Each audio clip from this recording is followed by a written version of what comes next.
কারে দেখে চুল রাখলা? কোন বেঈমান রে পছন্দ কইরা চুল রাখলা? বাবা, তুমি মুসলমানের বাচ্চা না? তোমার আল্লাহ নাই, তোমার রসুল নাই, তোমার কোনো ধর্ম নাই, তোমার কোনো মা নাই, তোমার কোনো বাপ নাই, তোমার কোনো ইজ্জত নাই, তোমার কোনো সম্মান নাই। হিন্দুর কাছে হেরে গেলা কেন? ইহুদির কাছে হেরে গেলা কেন? খ্রিস্টানের কাছে হেরে গেলে কেন?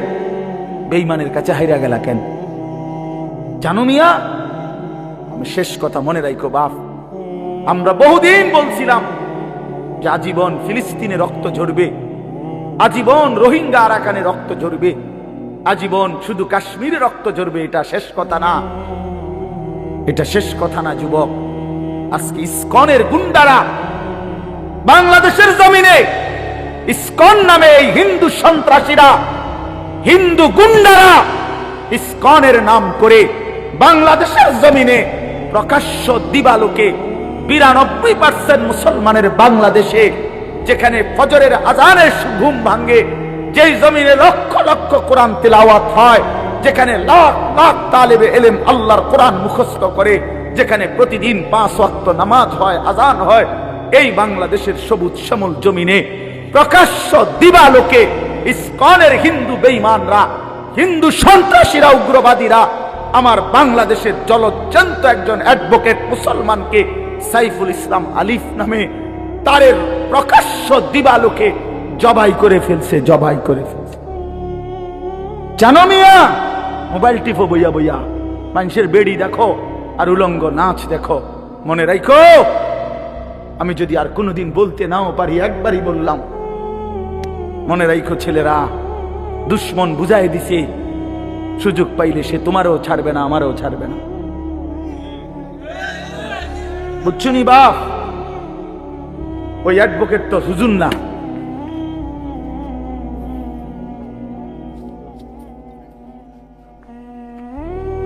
ওই অ্যাডভোকেট তো হুজুর না। তাইলে ভাইয়া আমার, তোমরা যদি চরিত্রহীন হও, তোমরা যদি নামাজ না পড়ো, তোমরা যদি আল্লাহকে রাজি খুশি না করো, কেমন হবে ভাইয়া? বলো ভাই, ছেলেরা বলো আমার। আজকে আমরা এখানে এত 20 কোটির চাইতে মুসলমান, আমরা এত বিপুল জনগোষ্ঠী, আমরা মুসলমান, অথচ ভারতের বেঈমানরা আমাদেরকে আর কি আটা, আলু আলু, পেঁয়াজ, পেঁয়াজের ধমক দেয়, পেঁয়াজ বন্ধ করে দিবে, আলু বন্ধ করে দিবে। শোনেন নাই আপনারা? ইন্ডিয়ার বেঈমানরা বলছে মুসলমানের এই বাংলাদেশে আলু বন্ধ করে দিবে, পেঁয়াজ বন্ধ করে দিবে। পেঁয়াজ তার বাপের, হ্যাঁ, পেঁয়াজ মোদির আব্বার, কথা বলে না। আলু, আলু ইন্ডিয়ার আব্বা উৎপাদন করে। বেটা, তোদের ইন্ডিয়ার মানুষকে পেঁয়াজ আলু দেয় যিনি, তিনি তো আমাদের আল্লাহ। তোর কে বেঈমান? তোর কে? ও তো আমার আল্লাহ বেটা, আমার আল্লাহ তোদেরকে দেয়। আমার আল্লাহ যদি বন্ধ করে দেয়, তোর বাপেরই তোরে পেঁয়াজ দিব বেটা। তোদের পেঁয়াজই তো আমাদের মালিকের দয়ায়। হেরা আমগরে আমগরে টিটকারি মারে, টিটকারি মারে। ইন্ডিয়ায় চিকিৎসা নিতে দিবে না, আমরা বাংলাদেশে সব সিরা খাই বইয়া বইয়া। আমরা দেশে হসপিটাল নাই, আমাদের দেশে ডাক্তার নাই, আমরা সব কি ফকির। আমরা তোমার দেশে যাইতে হবে। আমরা 110 কোটির ভয় দেখায়া কোনো লাভ নাই। 110 কোটি হিন্দু আমরা ভয় করি না, 210 কোটিও আমরা ভয় করি না। আমাদের শুধু একজন, আগেও একজন, এখনো একজন, আগামী তো আমাদের একজন, তিনি আল্লাহ। বলো যুবককে, আরো জোরে বলো যুবককে। দাঁড়াও নওজোয়ান, দাঁড়াও, বলো, স্লোগান দাও, আল্লাহু আকবার, আল্লাহু আকবার। বলো জওয়ান, জোরে বলো, জোরে বলো, জোরসে বলো, আরো জোরে বলো।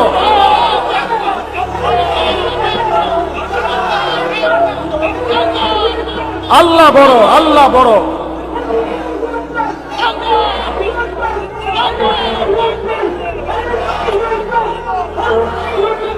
বসো, বসো।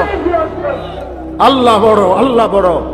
এদেশ ইসকনের না, এদেশ মুসলমানের, এদেশ কোরআনের। আমরা আজান দিয়ে ঘুম থেকে জাগি, তোদের মতো বেঈমান ভ্যাঁ ভ্যাঁ করো, তোদের এসব ভ্যাঁ ভ্যাঁ শূন্য আমরা জাগি না। আমাদের জমিন আজানের জমিন, আমাদের জমিন কোরআনের জমিন, আমাদের জমিন ইসলামের জমিন। কোন বেঈমান যুবক তোমাদের কাছে আমার আমানত। হাইরা যাবা না মুসলমান। ইমানদার হারে না, ইমান মরে যায় না, ইমান মরে না। ইনশাআল্লাহ তোমরাই আগামী দিনের জন্য এই স্বাধীনতা সার্বভৌমত্বের বাংলাদেশের প্রতি ইঞ্চি জমিন হেফাজত করবা তোমরা ইনশাআল্লাহ। বলো ইনশাআল্লাহ। আমি আমানত দিলাম তোমাদের কাছে। কোনোভাবেই ওরা ধমক দেয়, ওরা আমাদের এই করে ফেলবে সেই করে ফেলবে। বেটা, এই পুরা উপমহাদেশ বাংলাদেশ, ভারত, পাকিস্তান পুরাটা 550 বছর এক টানা মুসলমানরা শাসন করেছে। কারে হুঙ্কার দাও? হ্যাঁ, কারে দাও বেটা?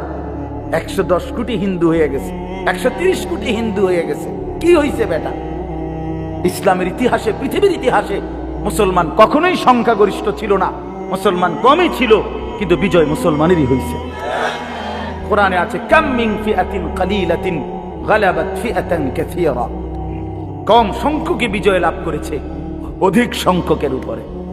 60,000 কাফেরের মোকাবেলায় হযরত ওমর রাদিয়াল্লাহু তাআলা আনহুর জামানায় ইয়ারমুকের তৃতীয় যুদ্ধে, আমরা নিজে কিতাবে পড়ছি ইতিহাসে, ইয়ারমুক একটা জায়গা আরবের, আরব দেশের অনেক দূরে, পারস্যের কাছে।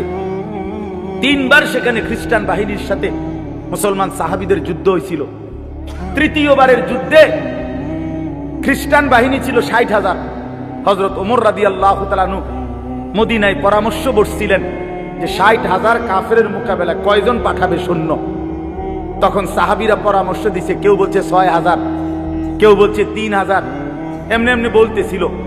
সর্বশেষ ওমর রাদিয়াল্লাহু তাআলা আনহু হযরত খালিদ ইবনুল ওয়ালিদকে জিজ্ঞেস করছিল। উনি ছিলেন খালিদ, 60,000 দুশমনের মোকাবেলায় মদিনা থেকে কয়জন পাঠাইতাম? হযরত খালিদ ইবনুল ওয়ালিদ বলছে, আমিরুল মুমিনিন, একা খালিদকে পাঠাইলেই চলে, খালিদকে পাঠাইলেই চলবে। হযরত ওমর রাদিয়াল্লাহু তাআলা বলছে, বলো কি খালিদ, একাই চলবে? তুমি একাই যুদ্ধ করবা? বলো কি তুমি? তো তিনি বলছে, ইয়া আমিরুল মুমিনিন, আমি এটা অহংকার করে বলি নাই, আমি বলছি এই কারণে যে আমার নবী বলছে, মাসালুল লাযী ইয়াযকুরু রাব্বাহু ওয়াল্লাযী লা ইয়াযকুরু রাব্বাহু কামাসালিল হায়্যি ওয়াল মাইয়িত। যারা আল্লাহকে স্মরণ করে তারা জীবিত, যারা আল্লাহকে স্মরণ করে না তারা মৃত। 60,000 বেঈমান তো এমনি মুর্দা, জীবিত তো কেবল আমি, জীবন্ত তো আমি, শুধু আমি আল্লাহরে ডাকি, আমি তো শুধু জীবিত। ওই তো এমনি মুর্দা, ওই 60,000 কি আর 60 লাখ? আল্লাহু আকবার, আল্লাহু আকবার। আল্লাহ আমাদের সন্তানদেরকে, আগামী যুবকদেরকে এমন ঈমান দান করেন। ইসলাম হারবে না ইনশাআল্লাহ, কোরআন হারবে না ইনশাআল্লাহ। দেখবা একদিন ইনশাআল্লাহ, তোমরা বাইচা থাকলে আল্লাহ তোমাদের হায়াত দারাজ করেন, দেখবে একদিন, শুনবা একদিন ফিলিস্তিন বিজয় হয়েছে, ইসরায়েলের কুত্তারা হাইরা গেছে ইনশাআল্লাহ। দেখো, শুনবা একদিন, শুনবা রোহিঙ্গা মুসলমানরা বিজয়ী, বার্মার কুত্তারা হেরে গেছে। একদিন শুনবা কাশ্মীর বিজয় হয়েছে, ভারতের আধিপত্যবাদ, পৌত্তলিকতাবাদ হেরে গেছে। শহীদ সাইফুল ইসলাম আলিফের রক্তের উপর ইনশাআল্লাহ ইসকন নিষিদ্ধ হবে, বাংলাদেশে কালেমার পতাকা উড়বে। এজন্য আগামী শুক্রবার সারা বাংলাদেশে আলহামদুলিল্লাহ প্রতিবাদ হচ্ছে ইসকনকে। আমরা সোজা কথা, আমরা শত শত বছর ধরে বাংলাদেশে হিন্দুরা আমাদের সাথে সহভাবে সমান সুন্দরভাবে বসবাস করছে। কোন হিন্দুর উপরে আমরা কোনোদিন জুলুম করি নাই, করছি আমরা কোন? এই জন্য আমাদের সাফ কথা, এদেশে হিন্দুরা থাকুক কোনো আপত্তি নাই, কিন্তু ইসকনের গুন্ডারা থাকতে পারবে না, ইসকনের সন্ত্রাসীরা থাকতে পারবে না। 5ই আগস্টের ফ্যাসিস্টের বিদায়ের পরে আমাদের মুসলমানের সন্তানরা তোদের মন্দির পাহারা দিছিল, এই মন্দির পাহারার বিনিময়ে এই দিলি কি রে বেটা? তোদের মন্দির পাহারা দিল আমাদের মুসলমান ছেলেরা, কত হুজুর, কত মাওলানা, কত তালেব ইলম, কত জেনারেল ছেলেরা, বিনিময়ে তোরা আমার ভাইয়ের কি জবাই করে দিলি? এই ছিল বিনিময়, এটা প্রতিদান হলো। অতএব সাফ কথা, ইনশাআল্লাহ ইসকন থাকতে পারবে না। ওরা উগ্র, ওরা সন্ত্রাসী, ওরা হিন্দু সন্ত্রাসী। সাধারণ হিন্দুদের সাথে তাদের কোনো সম্পর্ক নাই। এই জন্য ভাইয়া আলহামদুলিল্লাহ আমাদেরও এই আগামী শুক্রবার, এই যে কালকে বৃহস্পতিবার, তার পরদিন ইনশাআল্লাহ ফরদাবাদ বাজার মসজিদ থেকে, এই যে ফরদাবাদ ইউনিয়ন ওলামা পরিষদ আছে, আপনারা অনেকে জানেন, এই ইউনিয়নের পক্ষ থেকে, ওলামা পরিষদের পক্ষ থেকে জুমার নামাজের পরে ইসকন নিষিদ্ধের প্রতিবাদে, ভারতীয় আগ্রাসনের প্রতিবাদে ওরা আমাদের পতাকা ছিঁড়ে ফেলছে। বেটা, আমার লাল সবুজের পতাকা নামায় ফেলছে। কত বড় বেঈমান! কার পতাকা নামাইবে? বেটা, বাংলাদেশ তোর বাপের দেশ তাইলে? অতএব এই ওলামা মাশায়েখ, এই পরিষদের উদ্যোগে যে মিছিল হবে, বিক্ষোভ মিছিল, আমার অনুরোধ, তোমরা নওজোয়ান যারা এখন আসো, সবাই ওয়াদা করো যে ইনশাআল্লাহ এই জুমা তোমরা এই মিছিলে যাইবা। বলো বলো ইনশাআল্লাহ। কি বারে? কি বারে? আবার বলো, আবার বলো, জোরসে বলো।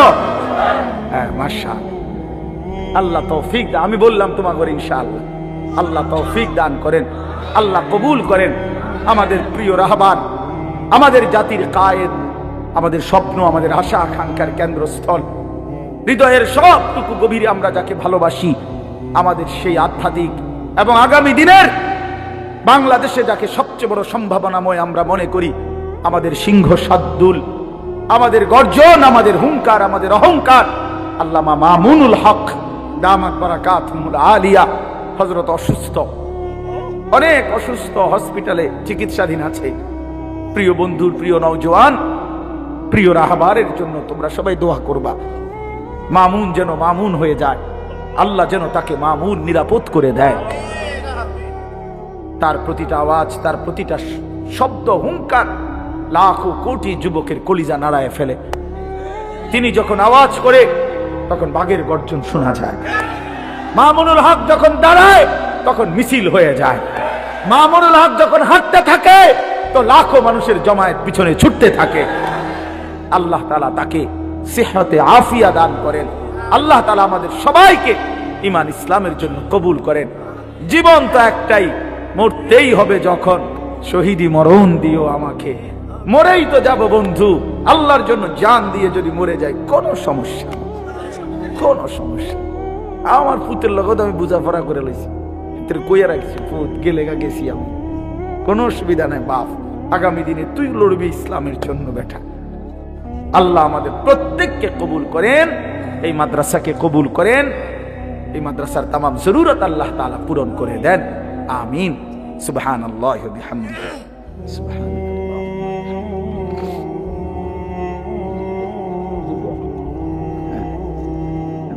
জি বলেন।